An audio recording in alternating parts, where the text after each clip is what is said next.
ഒക്കെ പോലെയായിരുന്നു, തമ്മിലടിയും തെറിച്ചും അതുപോലെയൊക്കെ. പക്ഷെ പിന്നീട് വന്നപ്പോഴേക്കും ഒറിജിനൽ ക്യാരക്ടറും കാര്യങ്ങളൊന്നും അല്ല.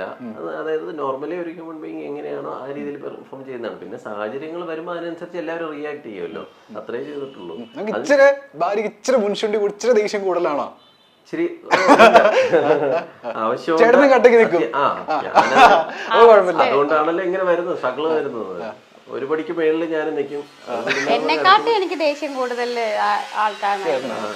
നോർമലി നമ്മൾ എല്ലാ കാര്യങ്ങളിലും ആദ്യം സോഫ്റ്റ് ആയിട്ട് പറയും, പിന്നെ നമുക്ക് ക്ഷമിക്കാൻ പറ്റുന്നതാണെങ്കിൽ ക്ഷമിക്കും. പിന്നെ അതുമല്ല അതിന് മീതെ എന്ന് പറയുമ്പോഴേക്കും പിന്നെ നമ്മൾ വിട്ടുവീഴ്ച ചെയ്യേണ്ട കാര്യമല്ലല്ലോ. അതിന് മേളിൽ നമ്മളങ്ങ് കിടപ്പും അവിടെ നമ്മുടെ ഒരു ഡോമിനേഷൻ തന്നെയായിരിക്കും.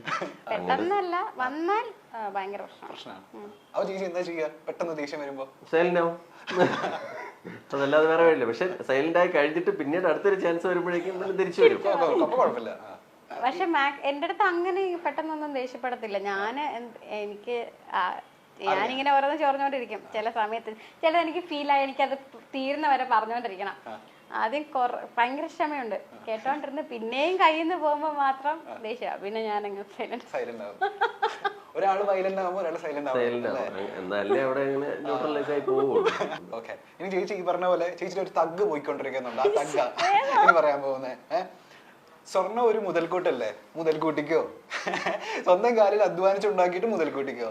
അച്ഛന്റെയും അമ്മയുടെയും അധ്വാനം കഴുത്തിലും കാലിൽ ഇട്ടിട്ട് എങ്ങനെ അഭിമാനിക്കുന്നേ? അത് പറയാനുണ്ടായ സാഹചര്യമാണോ?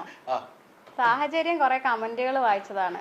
എനിക്ക് ശരിക്കും പറഞ്ഞാൽ ഓരോന്ന് വായിക്കുമ്പോഴത്തേക്കും ആദ്യമൊന്നും ഞാൻ വായിക്കത്തില്ല. പൊതുവേ ഞാൻ അങ്ങനെ റിയാക്ട് ചെയ്യുന്നത് സോഷ്യൽ മീഡിയയുടെ ഇതിന് റിയാക്ട് ചെയ്യുന്ന കുറവ്. പക്ഷെ ഞാൻ ഇത് ഈ ഒരു കേസിൽ ഞാൻ എൻ്റെ മനസ്സിൽ വിചാരിച്ചെന്നറിയാം, ഇത് കുറെ പേർക്ക് ഇങ്ങനെ ഒരു ഓപ്ഷൻ ഉണ്ടെന്ന് പറഞ്ഞു കൊടുക്കാൻ പറ്റിയ അത് നല്ലൊരു കാര്യമല്ലേ. പക്ഷെ ഞാനിത് ചെയ്തപ്പോൾ ആണുങ്ങളുടെ സൈഡിനെക്കാട്ടിൽ കൂടുതൽ പെണ്ണുങ്ങളുടെ ഭാഗത്തുനിന്ന് വന്ന എല്ലാരെയും അല്ല, ഞാൻ ജനറലൈസ് ചെയ്തല്ല പറയുന്നത്, ഒരു കൂട്ടം ചേച്ചിമാരുടെ കയ്യിൽ നിന്ന് എനിക്ക്, പക്ഷെ ന്യൂജൻ പിള്ളേരൊന്നും അല്ല വന്നത്, ഭയങ്കര നെഗറ്റീവായിട്ടുള്ളൊരു അപ്രോച്ചാണ്. എന്താണിത്, ഗോൾഡ് ഇടണം, ഇവൾ ഇത്രയും നാളുണ്ടാക്കിയ സീരിയലിൽ നിന്ന് ഉണ്ടാക്കിയ പൈസ എന്തിയേ, പിശുക്കാണോ, അങ്ങനെയൊക്കെ ചോദിച്ചു. അപ്പം ഈ നമ്മുടെ നാട്ടിൽ ഇത് മാറാൻ പോണില്ല, കാരണം പെണ്ണുങ്ങളുടെ ആറ്റിറ്റ്യൂഡ് ഇതാ മനസ്സിലായി. അപ്പം എനിക്ക് ഉള്ളിൽ ഇങ്ങനെ ഈ ഗേൾസ് എന്താ ഇങ്ങനെ പെരുമാറുന്നത്. അതാ ഞാൻ പറഞ്ഞത്, ഈ അച്ഛനും അമ്മയും ഉണ്ടാക്കുന്നതല്ലാതെ ഇപ്പം ഞാൻ അധ്വാനിച്ചുണ്ടാക്കിയ പൈസ എൻ്റെ കയ്യിലുണ്ട്, അതിന് വേണ്ട അത്യാവശ്യം കമ്മലും മാലയൊക്കെ എനിക്കുണ്ട്. ഈ ഇത്രയും ആഭരണങ്ങളും സ്വർണം തന്നെ ഇടണം, അത് അച്ഛൻ്റെ അമ്മയുടെയും കഷ്ടപ്പെട്ട് ഇട്ടുകൊണ്ട് നിൽക്കണം എന്നുള്ളത് എന്ത് അടിസ്ഥാനത്തിലാണ് ഈ പെണ്ണുങ്ങൾ അത് പറഞ്ഞതെന്ന് എനിക്ക് അറിഞ്ഞൂടാ. അപ്പം എനിക്കത് ഭയങ്കരമായിട്ട് ഫീൽ ചെയ്തു. അതാ ഞാൻ പറഞ്ഞത്, ഈ മുതൽക്കൂട്ടം അതിനകത്ത് ഒരു ചേച്ചി പറഞ്ഞ വാക്കാ. ഒരു ചേച്ചി, അതേ പേരെനിക്ക് ഓർമ്മ വരുന്നില്ല, ഒരു ചേച്ചി സ്വർണം ഒരു പെൺകുട്ടികൾക്ക് സ്വർണം ഒരു മുതൽക്കൂട്ടാണ്. ഒരിക്കലും അല്ല, അതെനിക്ക് തോന്നിയിട്ടില്ല. സ്വർണ്ണമല്ല. ഇപ്പം ചിലരപ്പോൾ പറയും, അയ്യോ അപ്പം കല്യാണം കഴിച്ച് പോകുമ്പോഴത്തേക്കും ഇനി ഹസ്ബൻഡിനൊരു ബാധ്യത.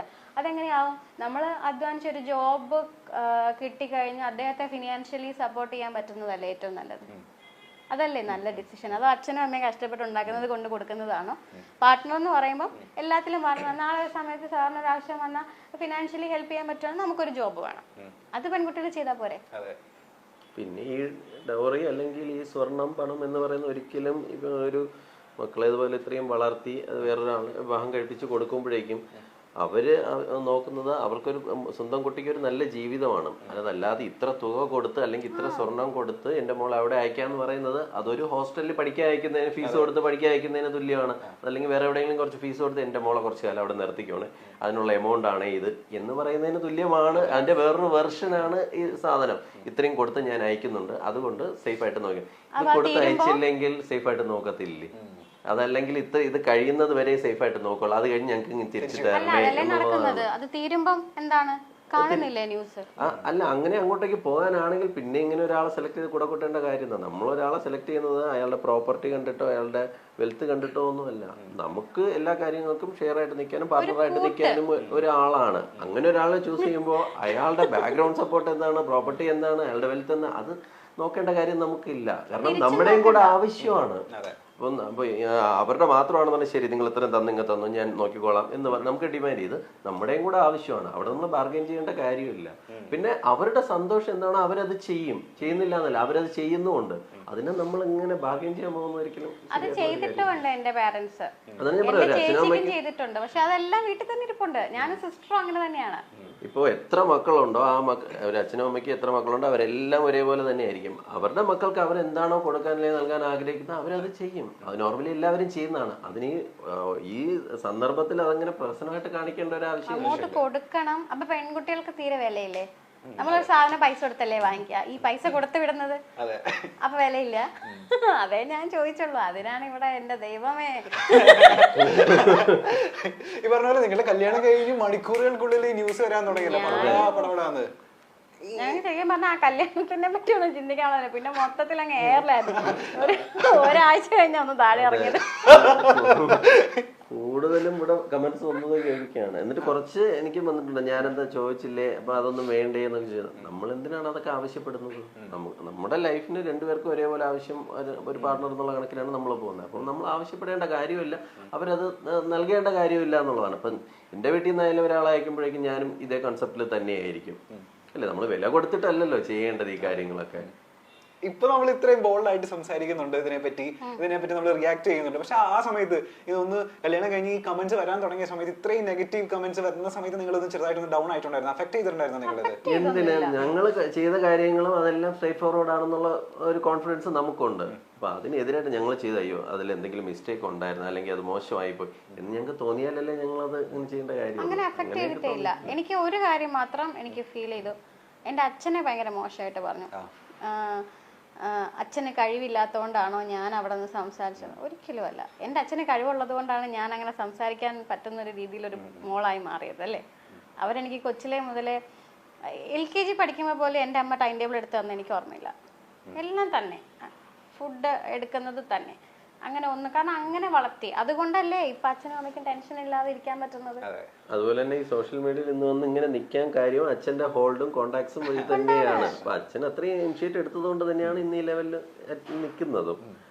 പിന്നെ പ്രായമായി തുടങ്ങുമ്പോഴേക്കും എല്ലാവർക്കും ഈ ആരോഗ്യ പ്രശ്നവും ദേഹാസ്വാസ്ഥ്യവും ഒക്കെ ഉണ്ടാവുന്നതല്ലേ. അതിന്റെ ഒരു ഇഷ്യൂ മാത്രമേ ഉള്ളൂ. അച്ഛന് സംസാരിക്കാൻ ബുദ്ധിമുട്ടുണ്ട്, സ്ട്രോക്ക് വന്നതാണ്. അപ്പം അതൊന്നും എനിക്ക് നാട്ടുകാരെ ബോധിപ്പിക്കേണ്ട കാര്യമില്ല, മനസ്സിലായോ? അപ്പൊ അച്ഛന് എവിടെ പോയി, കാരണവന്മാരില്ല, എനിക്ക് എല്ലാവരും ഉണ്ട്. പക്ഷെ ഈ പറഞ്ഞതുപോലെ അവർക്കൊന്ന് മീഡിയ എന്ന് പറയുന്നത് ഞാനൊരു ഫാക്ടർ കാരണം അവിടെ വന്നേക്കുന്നത്. അപ്പൊ ആ മീഡിയ ഹാൻഡിൽ ചെയ്യേണ്ട ഉത്തരവാദിത്തം എനിക്കാണ്, അല്ലാതെ എൻ്റെ വീട്ടുകാർക്കല്ല. അതുകൊണ്ടാണ് അച്ഛനും ഒന്നും ആ ഒരു പബ്ലിക് പ്ലാറ്റ്ഫോമിൽ വന്ന് അവരോട് നല്ലൊരു സമയത്ത് അച്ഛൻ ആ പറഞ്ഞിരുന്നെങ്കിൽ ഒന്ന് ആലോചിച്ചു നോക്കി. ഇപ്പൊ അച്ഛൻ ഏറി നിന്നേനെ. എന്തിനാണ് വയസ്സായ കാലത്ത് അങ്ങനെ അങ്ങനെ ഒരു ടെൻഷൻ കൊടുക്കുന്നത്? പക്ഷെ അത് മാത്രം എനിക്ക് ഹേർട്ട് ചെയ്തു. അച്ഛനെയും അമ്മയും പറഞ്ഞത് ഭയങ്കരമായിട്ട്. അപ്പൊ ഞാൻ പെട്ടെന്ന് ഞാൻ അവിടെ എൻ്റെ വീട്ടിലിരുന്ന് വിളിച്ചിട്ട് ചോദിച്ചു, അച്ഛ ഫീൽ ചെയ്താ അച്ഛൻ നിനക്ക് ഈ പോടിയാണ്, നിനക്ക് വേറെ പണിയൊന്നും എന്നിട്ട് അച്ഛൻ പോയി. അപ്പൊ എനിക്ക് മനസ്സിലായി ഓക്കെ അവിടെയും പ്രശ്നമില്ല.